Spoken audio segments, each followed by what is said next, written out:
Mickey Duffy, born Michael J. Duffy around 1888, was a notable American gangster during the Prohibition era. He was also known as Mickey or Mickey Duffy.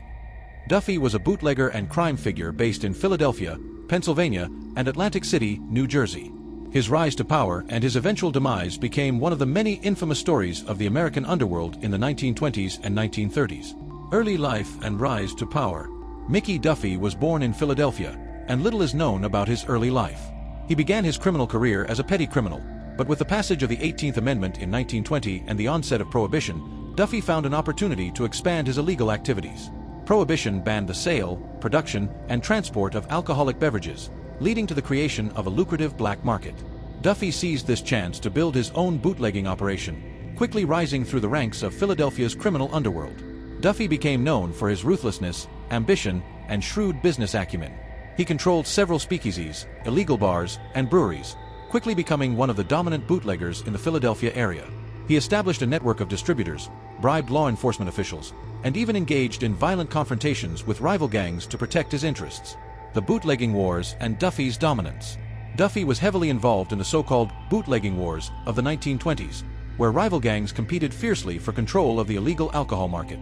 He was known for using brutal tactics to eliminate competition, and his organization was often involved in violent confrontations with other gangs.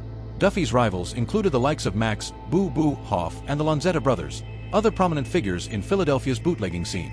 Duffy's criminal empire extended beyond Philadelphia to Atlantic City, where he sought to establish a foothold in the lucrative resort town.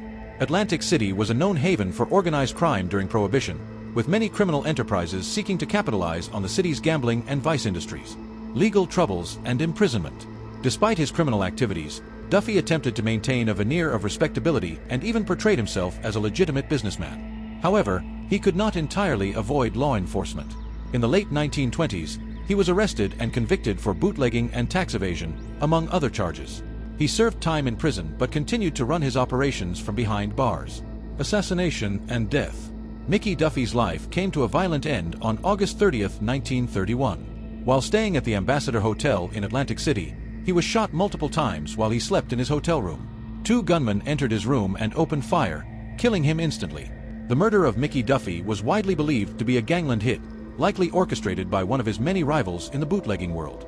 Some suspected it was carried out by his own men, seeking to take over his operations.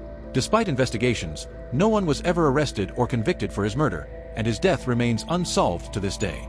Duffy's assassination marked the end of his criminal career and is often cited as an example of the violent and turbulent world of organized crime during Prohibition. Legacy. Mickey Duffy's life and death exemplify the lawlessness and violence of the Prohibition era in the United States. His story is one among many that illustrate the lengths to which criminals would go to control the profitable illegal alcohol trade. While Duffy himself did not leave behind significant discoveries or convictions in the traditional sense, his life is a testament to the chaotic and often brutal world of organized crime during one of America's most tumultuous periods.